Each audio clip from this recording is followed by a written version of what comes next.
नमस्कार, सुप्रभात, good morning Bihar. स्वागत है आप सभी का। आप देख रहे हैं मगध संवाद। मैं आपके साथ हूँ सुनील बॉबी। हम आपको बिहार के हर खबरों से आज कराएंगे रूबरू, चाहे वह बात सरकार की हो या जनता की सरोकार की। हर खबरों से आपको कराएंगे रूबरू।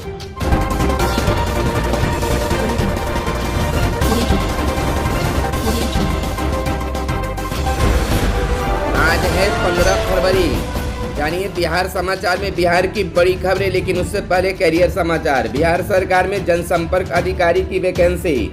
बिहार लोक सेवा आयोग बीपीएससी ने सहायक निदेशक सह जिला जनसंपर्क अधिकारी के पद पर 31 वैकेंसी निकाली है। इन पदों के लिए आवेदन की प्रक्रिया 16 फरवरी 2021 से शुरू होगी। इच्छुक उम्मीदवार www.bpsc.bih.nic.in पर जाकर 12 मार्च 2021 तक आवेदन कर सकेंगे। कुल रिक्त पदों में से 10 पद अनारक्षित हैं। 3 पद EWS, 6 SC, 1 ST, 7 MBC, 3 पिछड़ा वर्ग और 1 पिछड़े वर्ग की महिला के लिए आरक्षित किया गया है। अगर हम योग्यता की बात कर ले तो मान्यता प्राप्त विश्वविद्यालय से ग्रेजुएशन एवं मान्यता प्राप्त विश्वविद्यालय से पत्रकारिता या मास कम्युनिकेशन में डिग्री। आयु सीमा की बात कर ले तो 21 से 37 वर्ष निर्धारित किया गया है, जिसमें पिछड़ा वर्ग, अत्यंत पिछड़ा वर्ग को अधिकतम आयु सीमा में 3 व SC ST वर्ग को 5 वर्ष की छूट मिलेगी। अनारक्षित वर्ग की महिला को भी 3 वर्ष की छूट मिलेगी।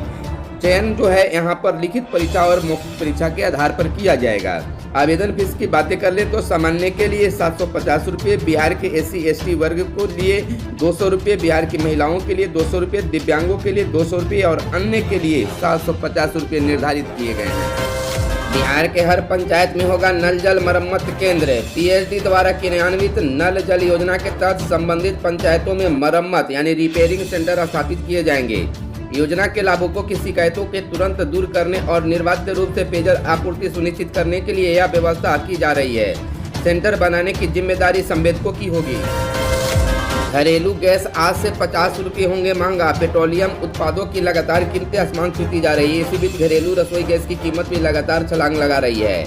आज सोमवार से यानी 15 फरवरी से घरेलू गैस की कीमतों में 50 रुपये की बढ़ोतरी कर दी गई है। हालांकि व्यावसायिक उपयोग वाले गैस की कीमतों में 9.50 रुपये की कमी की गई है। इसी प्रकार फरवरी में घरेलू रसोई गैस की कीमत में दूसरी बढ़ोतरी की गई है। इसके पूर्व 4 फरवरी से घरेलू गैस की कीमत में 25 रुपये की बढ़ोतरी की गई थी।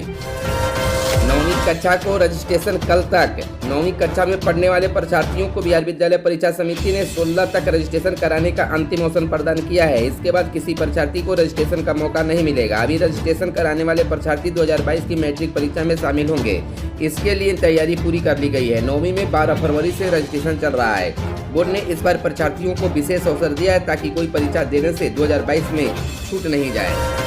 मैट्रिक एग्जाम 17 फरवरी से सेंटर पर तैनात रहेगी तीसरी आंख। सरस्वती पूजा के अगले दिन 17 फरवरी से मैट्रिक एग्जाम है। बिहार विद्यालय परीक्षा समिति एग्जाम को लेकर पूरी तैयारी कर चुकी है। बोर्ड ने प्रवेश पत्र पहले ही स्कूलों को भेज दिया है। इंटर एग्जाम समाप्त होते ही बोर्ड मैट्रिक एग्जाम की तैयारी में जुट गया है। इस वर्ष मैट्रिक एग्जाम में 16,84,466 परीक्षार्थी शामिल होंगे। बिहार विद्यालय परीक्षा समिति की ओर से बिहार में कुल 1525 परीक्षा केंद्र बनाए गए हैं। मैट्रिक एग्जाम 17 से 24 फरवरी तक है।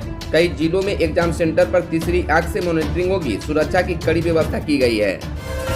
बिहार पंचायत चुनाव को लेकर महिला, SC ST व पिछड़े वर्ग के अभ्यर्थियों के लिए नामांकन शुल्क होगा आधा। राज्य निर्वाचन आयोग द्वारा तय प्रावधान के तहत त्रिस्तरीय पंचायत चुनाव में किस्मत आजमाने वालों में सबसे कम नामांकन शुल्क वार्ड सदस्य और पंच अभ्यर्थियों का चुकाना होगा। उन्हें मात्र 250 रुपये नामांकन शुल्क देय होगा। अहम बात यह है कि महिला, अनुसूचित जाति जनजाति, SC ST व पिछड़े वर्ग के अभ्यर्थियों से महज आधा नामांकन शुल्क लेने का प्रावधान है। मसलन वार्ड सदस्य और पंच पद पर महिला, SC ST के और पिछड़े वर्ग के अभ्यर्थियों को महज 125 रुपये नामांकन शुल्क देना होगा। मुखिया, सरपंच एवं पंचायत समिति सदस्य पद के अभ्यर्थियों को नामांकन शुल्क के रूप में 1000 रुपये जमा करना होगा। वहीं जिला परिषद सदस्य के लिए 2000 रुपये नामांकन शुल्क देना होगा। राज्य निर्वाचन आयोग ने 2016 में त्रिस्तरीय पंचायत चुनाव के समय पर्चा भरने का शुल्क तय किया था। 2021 में पंचायत चुनाव में शुल्क में बढ़ोतरी नहीं हुई है। गौरतलब है कि यह नामांकन शुल्क को वापस करने का कोई प्रावधान नहीं है। स्कूलों में कैंप लगा, छात्रों की आंखों की होगी जांच। सरकारी स्कूलों में पढ़ने वाले विद्यार्थियों की कमजोर आंखों की समस्या का समाधान अब खुद सरकार करेगी। उनकी आंखों की जांच के लिए पूरे राज्य में विस्तृत अभियान चलेगा और जिन्हें दरकार होगी उन्हें चश्मे भी दिए जाएंगे। इस योजना की बीते वर्ष ही शुरू करना था। इसके पूर्व किसी गैर सरकारी संगठन से चश्मे की आपूर्ति के लिए करार दिया जाना था, परंतु करार में विलंब हुआ और इसी बीच देश में कोरोना का प्रकोप भी शुरू हो गया था। नतीजतन योजना अटक गई। अब इस वर्ष स्कूली बच्चों को चश्मा देने की योजना पर काम शुरू हो गया है। विभाग की ओर से मार्च में योजना प्रारंभ होने की बात कही जा रही है। सूत्रों ने बताया कि 3 चरणों में चलने वाली योजना के पहले दौर में माध्यमिक स्कूलों में लगातार कैंप लगाकर विद्यार्थियों की आंखों की जांच की जाएगी। इंटरनेट मीडिया पर ऑफर से बचे नहीं तो खाली हो जाएगा अकाउंट।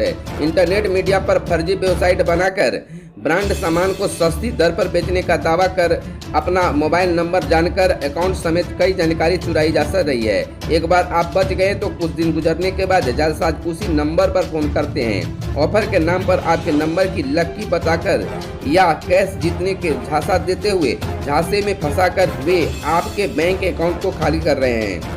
नहीं फंसे तो फोन पर गाली गलौज भी होती है। जालसाजों को इस बात की जानकारी है कि अगर केस हुआ तो उन तक पुलिस का पहुंचना मुश्किल है। उनका मोबाइल से लेकर सिम कार्ड तक फर्जी आईडी पर है। सरकारी स्कूलों के बच्चे अप्रैल से 3 माह पढ़ेंगे पिछली कक्षा के ही पाठ है। शिक्षा विभाग ने लिया निर्णय, पहली से 10वीं तक के बच्चों पर होगा यह लागू। राज्य के सरकारी स्कूलों के बच्चे परीक्षा के लिए अगली कक्षा में प्रोन्नत होंगे। शिक्षा विभाग ने इसको लेकर मन बना लिया है। इसके साथ ही विभाग ने एक और अहम फैसला किया है कि अप्रैल से शुरू होने वाले नए सत्र में सरकारी स्कूलों के बच्चे 3 माह तक पिछली कक्षा के ही पाठ पढ़ेंगे। शिक्षा विभाग के प्रधान सचिव संजय कुमार ने रविवार को यह जानकारी दी। यह व्यवस्था सरकारी स्कूलों की पहली से लेकर 10वीं तक के विद्यार्थियों पर लागू होगी। आयुष एमडी के लिए आज से रजिस्ट्रेशन प्रक्रिया होगी शुरू। राज्य के आयुर्वेदिक, होम्योपैथिक व तिब्बी कॉलेज में पीजी के विभिन्न कोर्सों के में एडमिशन के लिए सोमवार से रजिस्ट्रेशन प्रक्रिया शुरू हो जाएगी। बिहार संयुक्त प्रवेश प्रतियोगिता परीक्षा परिषद BCECD ने के वेबसाइट पर जाकर एमडी होम्योपैथिक, एमडी आयुर्वेदिक व एमडी यूनानी का रजिस्ट्रेशन 15 से 19 फरवरी तक रात 10 बजे तक करवा सकते हैं। फीस का भुगतान 19 फरवरी रात 11:59 तक कर सकते हैं। काउंसलिंग प्रोग्राम 21 फरवरी को जारी किया जाएगा। वहीं ऑफलाइन काउंसलिंग 24 फरवरी सुबह 10 बजे से शुरू होगी। शैक्षणिक गुणवत्ता में सुधार के लिए सीएम ने दी शिक्षा विभाग के अधिकारियों को हिदायत। मुख्यमंत्री नीतीश कुमार ने शिक्षा विभाग के शीर्ष अफसरों से कहा है कि वे शैक्षणिक गुणवत्ता सुधारने की दिशा में जरूरी कदम उठाएं, खासतौर पर बच्चों में सीखने की प्रवृत्ति विकसित करें। रविवार को सीएम हाउस में बुलाई इस उच्च स्तरीय बैठक में शिक्षा मंत्री विजय कुमार चौधरी, प्रधान सचिव संजय कुमार और वरीय पदाधिकारी मौजूद रहे। इस दौरान उन्होंने शिक्षा विभाग की विभिन्न योजनाओं के संदर्भ में जरूरी हिदायतें भी दी।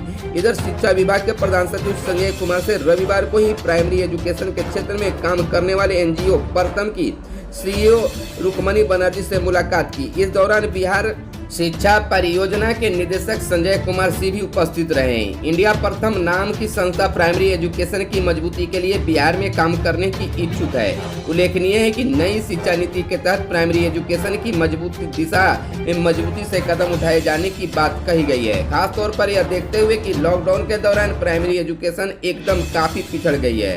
उल्लेखनीय है कि इस साल अब तक प्राइमरी कक्षाएं चालू नहीं की जा सकी है। शिक्षकों को योगदान तिथि से मिले ईपीएफ का लाभ। शिक्षक अस्मिता बचाओ अभियान समिति के प्रदेश प्रतिनिधि शशि रंजन सुमन ने मुख्यमंत्री, प्रधान सचिव, प्राथमिक शिक्षा निदेशक को ज्ञापन देकर पंचायती राज संस्थानों में प्रारंभिक शिक्षकों को योगदान तिथि से ईपीएफ का लाभ देने की मांग की है। कहा है कि शिक्षा विभाग द्वारा अधिसूचित बिहार पंचायत प्रारंभिक विद्यालय सेवा नियमावली 2020 के आलोक में कर्मचारी भविष्य निधि अधिनियम 1952 के तहत 1 सितंबर 2020 से प्रोस्टेटिव रूप से आच्छादित करते हुए लाभ दिया जा रहा है, जबकि यह एक केंद्रीय कानून है। इसके आलोक में कर्मचारियों को ईपीएफ का लाभ उनकी नियुक्ति तिथि के प्रभाव से ही लागू किया जाना है। खबरों में आज बस इतना ही। अगर यह वीडियो आपको पसंद आए तो एक लाइक जरूर करेंगे। चैनल को सब्सक्राइब नहीं किया तो चैनल को कर ले सब्सक्राइब। धन्यवाद। जय हिंद, जय भारत, वंदे मातरम।